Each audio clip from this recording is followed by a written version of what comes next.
I'm going to call this meeting to order for the Polk County Board of Commissioners for Tuesday, October 15th, 2024. Commissioner Morthorst is excused. Please join me in the Pledge of Allegiance. I pledge allegiance to the flag of the United States of America and to the republic for which it stands, one nation, under God, indivisible, with liberty and justice for all. All right, next up is comments for items not on this agenda.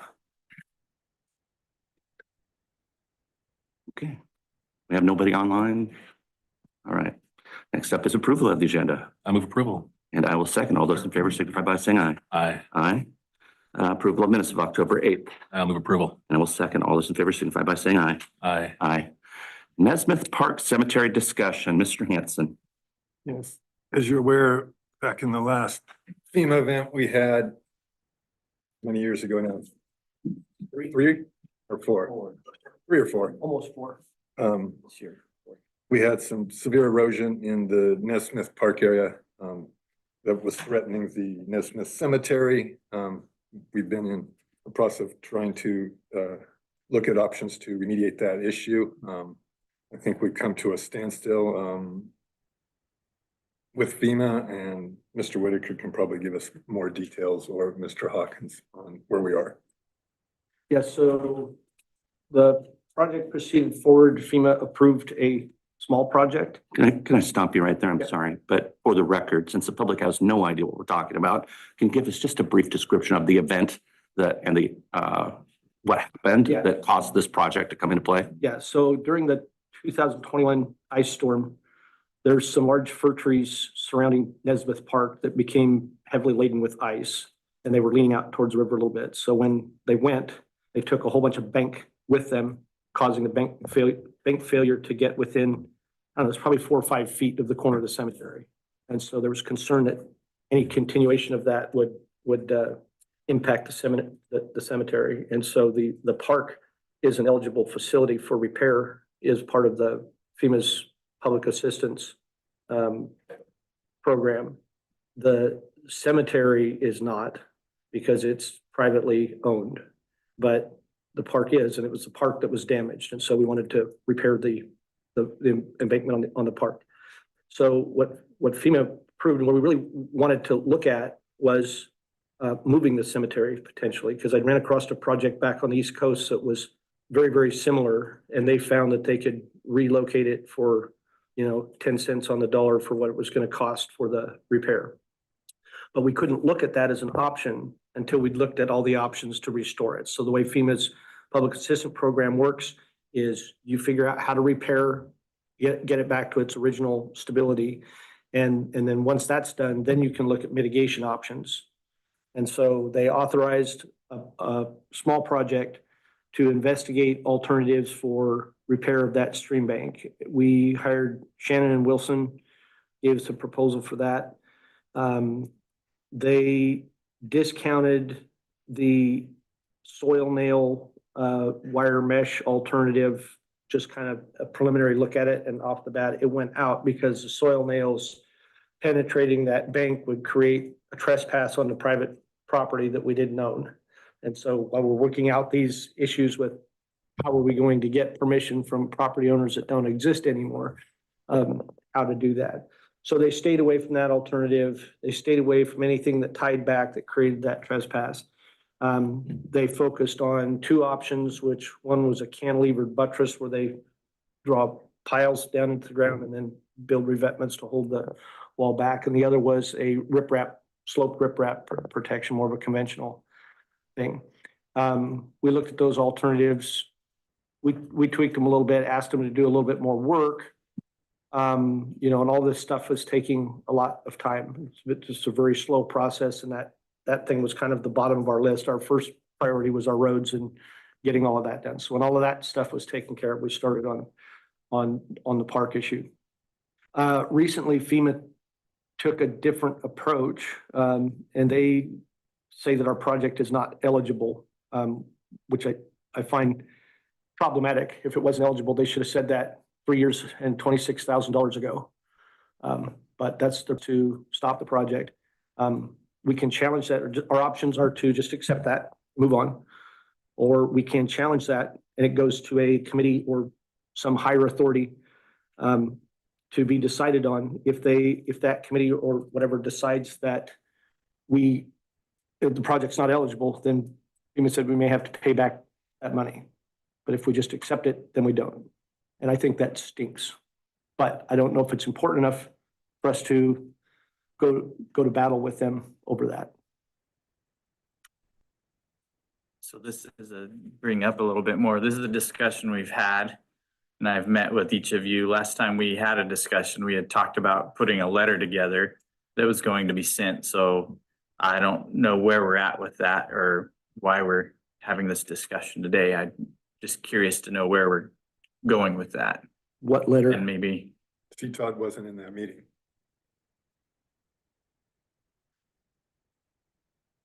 a letter was discussed that we'd be putting together. Correct me, Morgan Yeah. had some good. I think the language idea for it. was, That was an item. kind of at the staff level, the idea was, we have fundamental problems with the entire project because we don't own the cemetery. And if FEMA's not going to be funding the project, I think a letter to FEMA agreeing to abandon the project, and lamenting that it stinks that we have to walk away from this project and we're losing the protection of a valuable historical cemetery. Putting that in a letter with the CC to kind of our federal representatives in the area was the best option we had. I think it remains the best option. If that's what the board would like us to do, we can put together. Refresh my memory again in that conversation, what we're doing here, no refund back, or we have to pay back the $26,000. No, We lose Then that. we don't have to. Yeah. Yeah. They've said if we walk away from it, we don't need to. Yeah. So what they're looking to do is get out of the real project, not just the design element. Right. Yeah. Which would be estimate how much? I think we don't know because we didn't get all the way They done. didn't choose an option. The two options that they looked at were in the $400,000 to $600,000 range. But we have to get to the end of that study, which we're probably 90% of the way there, before we can say, okay, now let's look at mitigation. And what could we relocate it for? And what are the problems and challenges with that? And it's not easy because we can't find the owners. So, Yeah, so assuming we finish that study, do you anticipate that if we secure the integrity of that bank, that we won't need to move the cemetery? yeah, Okay, yeah. But at that $400,000 to $600,000, whatever. that's the cost, okay. Yeah, I think that's low, but But Todd, correct me if I'm wrong, but the concern is if we didn't do that, we still don't have the right to move the cemetery because we don't Right. own the cemetery. But if it's an historic cemetery, we probably need permissions from Yeah. the state. and probably the relatives of the individuals. Have we been able to Heard. secure contact with any of the descendants? so. There's roughly 8 Well, individuals, and the descendants is a separate issue from who actually owns the land. right? The last ownership record we have of the land itself is from the 1960s, I think. 50, 60. With no subsequent transactions. I think, to the extent there is an owner, it's probably, 20 third cousins that have all by intestate succession taken a small fractional ownership share of that. So I think for practical purposes, the tracking down an owner of that cemetery is going to be impossible. And as I think we discussed, the alternative to direct outreach was a public outreach process through a series of notifications, and then what? I mean, to me, that says, okay, the county has to take some responsibility to move something forward on ownership or preservation of a state recognized historical site. And the state, for the most part, has said, no, thank you. Yeah. Right? Just want to make certain that we get all this on the record, that the state, I mean, again, there's going to be people that are going to be upset by this. But the fact is, we're lining up. FEMA doesn't want to help, doesn't want to go any farther, regrets even having gone this far. Doesn't want to help provide us with a pathway to pay for mitigation. The state's not likely to step up, right? I mean, I'm going to put it all on the record here. The state was involved in these conversations with you all. Some. Well, to the extent that the State Historic Preservation Office was asked questions by the consultant, sub-consultant about, certain records, and certain statuses and stuff like that. I don't believe that the state has ever been approached with what funding opportunities do we have to resolve this? Help us, yeah. Yeah. Okay, so we'll table that part as perhaps another conversation for another day. But today the issue is making a decision on stopping the FEMA action, throwing them a letter for essentially, we're done, we agree, we're done with you. And because we don't see a pathway of partnership going forward. Does that sum it up? Yep. So doesn't mean that we're not going to continue to pursue this because again, we have a park. It's a county park that's still at threat. We still have to consider it. We may never get there. The river may win before we get anything done. As somebody who has ownership of lots of property on the Willamette River, I'm familiar with this. So. Yeah, the frustrating aspect for me is that there is a legal mechanism for governments to take ownership of abandoned historic cemeteries, but it's limited to cemeteries within city limits. And we don't have that tool available to us for land in unincorporated counties. That's state statute? Yeah. State road. What a mess. Okay, so the business before us today is to give the green light, hopefully give the green light to the letter that you've suggested, making certain that we get that wrapped up, codified, board vote, give direction, right? That's where I think we are. Okay, okay. Well, I'm ready. Yeah, I agree. That I do too. there's no point in appealing and being a dead bear here. So that I don't think we're going to win with FEMA. Well, since they're the appeal committee too. Yeah, right. It's kind of tough to win those Yeah. battles. I did say dead bear. Comment box appeal. Yeah. All right, so I think we have consensus, Morgan, that that's Sounds what good. needs to happen ASAP. We'll get to it. That help? Thank you. Well, a little tiny bit. You want to, so now since I still have the door slightly open, do we want to pursue another avenue with the state, federal lands, or I mean, state lands or state preservation office? You know, are you still interested in looking to pursue that? That's these guys. Yeah, not your problem. Really? I'm just a project manager that got drugged Yeah, into yeah, this. I got you. Thank you. Matt? We can always look into seeing what's available. I mean, it does not hurt. And I'm guessing that historical property pursuit is only gonna get us what we need for this historical property. If that was even possible, it's still not gonna help us with Nesmith Park, Polk County. Correct. I mean, if anything, we may learn, well, we're gonna probably have to see what Morgan learns and what our letter does as well to see if there's something available, if there's a way for somebody to step up and go, okay, now I have the authority and we can move the cemetery. That would be probably ideal because you were always going to be battling against the Mother Nature. Yeah, and there was some, and that was, kind of working in our favor on this one, that during Hurricane Katrina, there was some ruling that was made within the federal government that allowed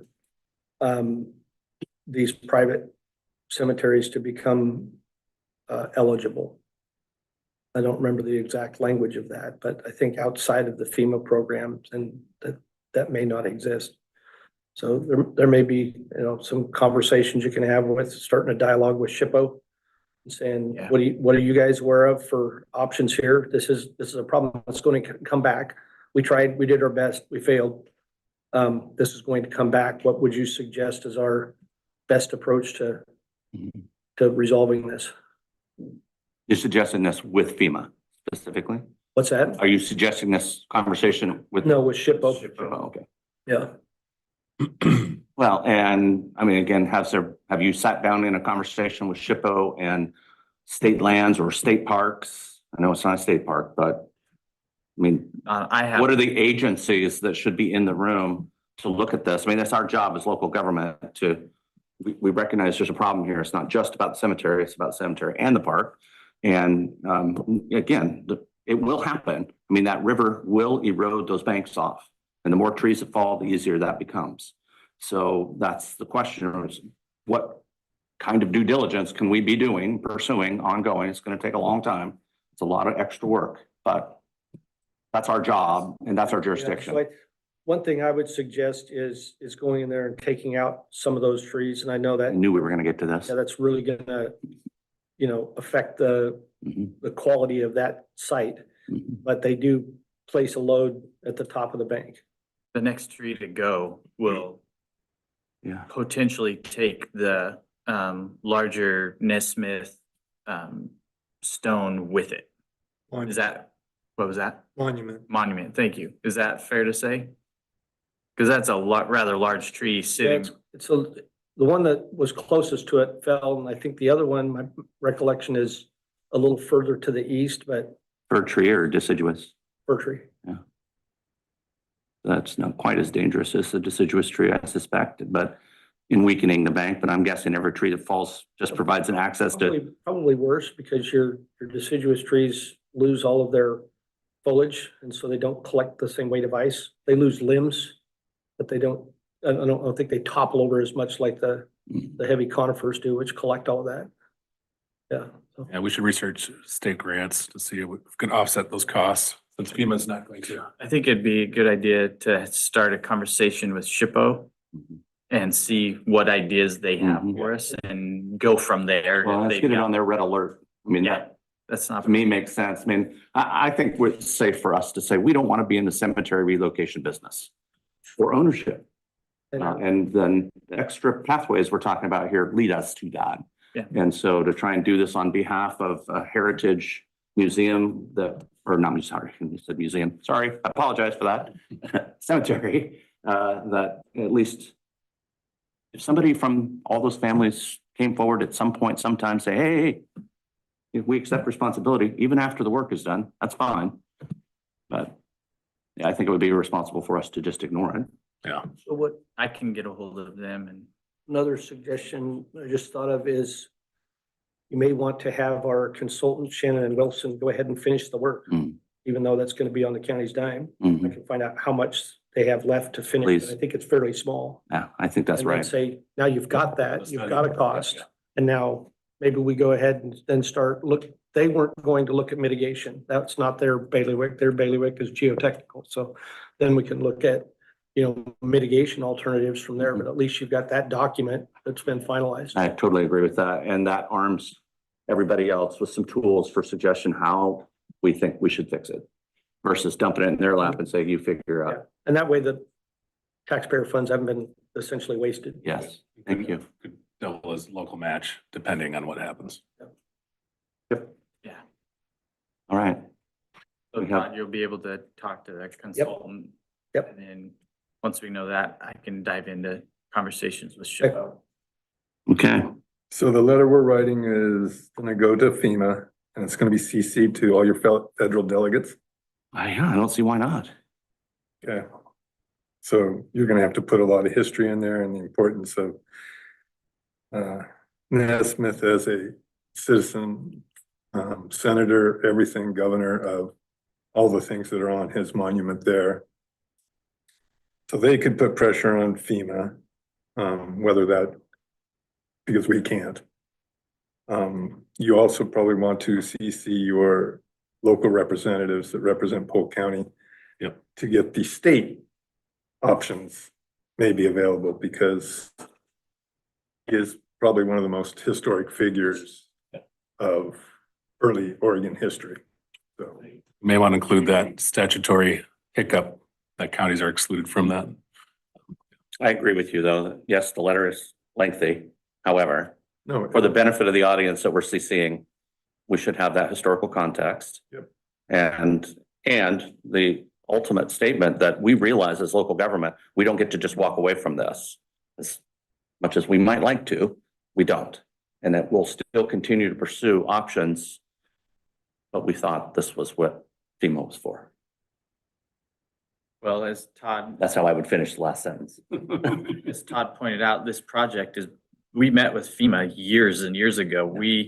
And at that initial meeting is when I pulled up on the computer, I was like, oh, that's when we learned we don't own that cemetery. FEMA knew that from the get-go, somehow forgot it. And are now trying to use that against us. But in reality, this has been known and we've been working on this for years and now all of a sudden they're done. and doesn't sit well. Staff turnover and no memorialization of those Go conversations. try and work with the Environmental Protection Agency in DC. Precepts are changing every day there. All right, so thank you. We got lots of input. We got direction. Next up, Andy Riggs Road. Oh gee, Todd, you're right up here in front row. Here I am. It's your favorite place to be, isn't it? Yeah. So this is a recommendation to adopt a regulatory speed zone on Andy Riggs Road. The question came back from the, or the request came in from a resident. Resident garnered quite a bit of public support there from residents, enough to justify doing the speed zone investigation. Our staff completed that. And this is just another piece in the process to get the board to accept that, and then it will go to ODOT. Final approval. And just to clarify, Andy Riggs Road is a fairly low ADT, so it falls on the county to do the speed zone investigation. Once they go above 400 ADT, the state doesn't. So this is a small one. Mhm. You want to define ADT? Oh, average daily traffic, sorry.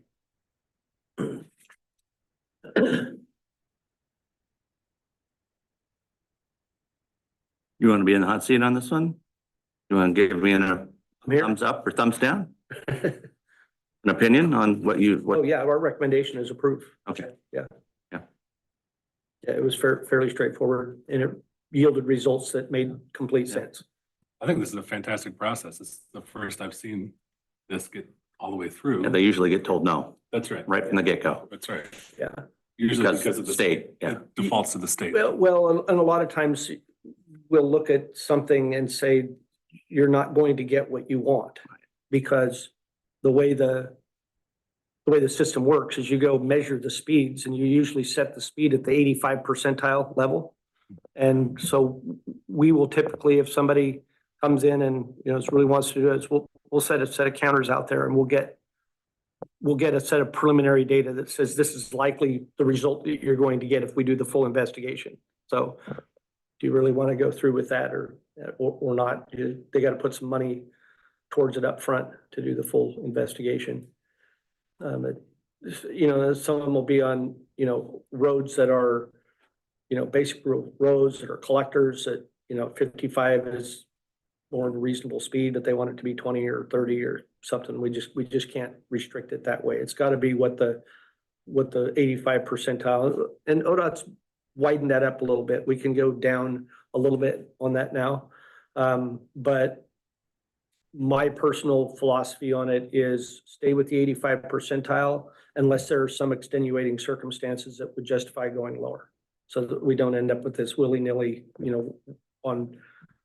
we just pick whatever we want for the day.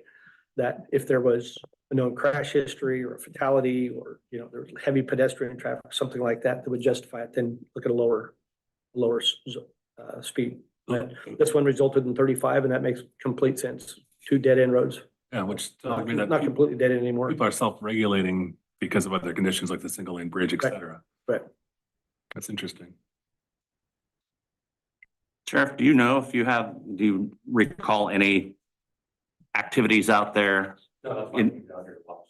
Ah, See Okay, the process, because again, I had never seen it make it to you guys before. but again, are you familiar with That area, yeah. crashes or near misses? Okay. So this is preemptive on the part of families that are out there, though. They must see something happening. I mean, you're saying it's a dead end road, but still there must Well, be, it's dead end on one end. yeah, must be something happening though, that people are driving, There must be something happening. yeah, speeds that are making them very concerned. There's code enforcement issues out there too that are somewhat Yeah. narrowing the road. And Okay. what we typically do also, when a request Dancing like this here. comes in and we look at it and say, yeah, it does make sense. Then the next thing we do is check with law enforcement to make sure, do you have the resources to enforce this? We put up the signs and there's no enforcement, then they get the call and they're bugging them. And so we checked with Polk County Sheriff, and we also checked with Grand Run Tribal. make sure that they combined had the resources to enforce it, and we move forward with it.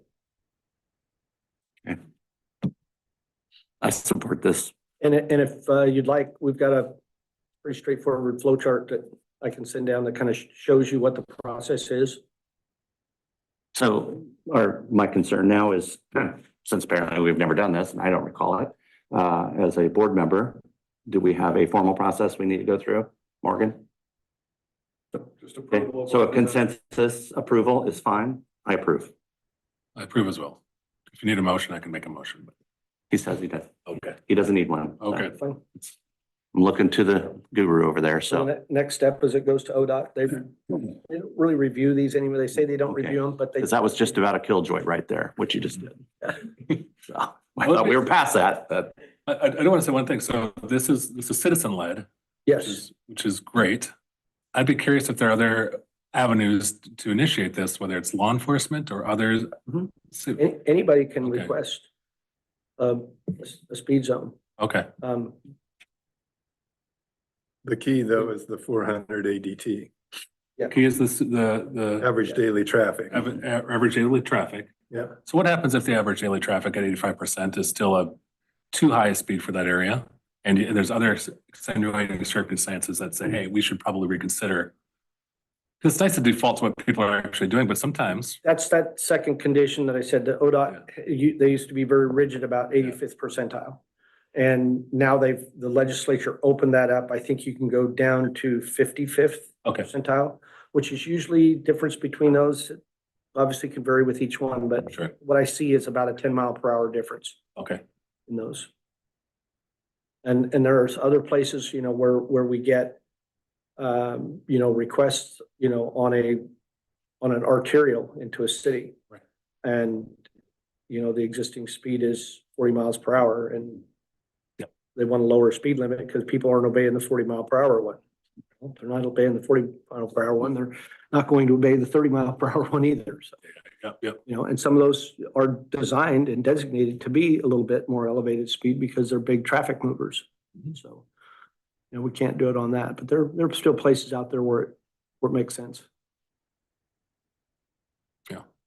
yeah, I'd like the 100-mile-an-hour stretch in front of my house to be 45, but it's a mover. And we can sell permits for good drivers. I just like a flashing sign out by my driveway. Hey, wake up. You're going too fast. Okay. It's like we have a affirmative Okay. to move that forward. So while you're still sitting there under non-listed items, I note that for tomorrow's consent calendar, there is a request to what is the upgrading the contract for some overages for the Fall City Flat project. So can you just, since I just read it, I just looked through it, but can you just give us a snapshot of what that request is? Probably isn't something that you're deep in. Yeah. I see Heather's name on it. Yeah, so they recently invoiced us for something that we've approved 6 months ago. So when the cost of the project went up during their last cost estimate, we had an additional local match to do, and they just recently got around to invoicing us for that. So this was something that we talked about a long time ago, but I don't know what specifically came to that Heather submitted to the board. I'll take a look at that. Well, perhaps we could pull it for tomorrow in anticipation from Um, consent. yeah, and I thought about pulling it. I'm fine with it either way, but if that's what we're gonna do, then you need to be here tomorrow, Yeah, or she needs to be here on your behalf. it should just be an invoice, which I don't know would require board approval, because I believe we've already approved what's there, but let me check and sort it out. I may be confused about something. That would be great if you could refer it to, yes, the board already approved Yeah. this expense. So that's what I'm looking for right now, and not just a blanket sign off on an overage that we didn't discuss and wasn't part of the original contract. I just want to make certain that we're clear on that. So for now, we're going to pull it until you can show us something else. All right. Okay, any other add-ons? Non-listed items? No, sir. Wait. So I have two other electeds in there, two other electeds and a director in room. Anything from you? Okay, we are adjourned. Scott. Please come forward, ma'am.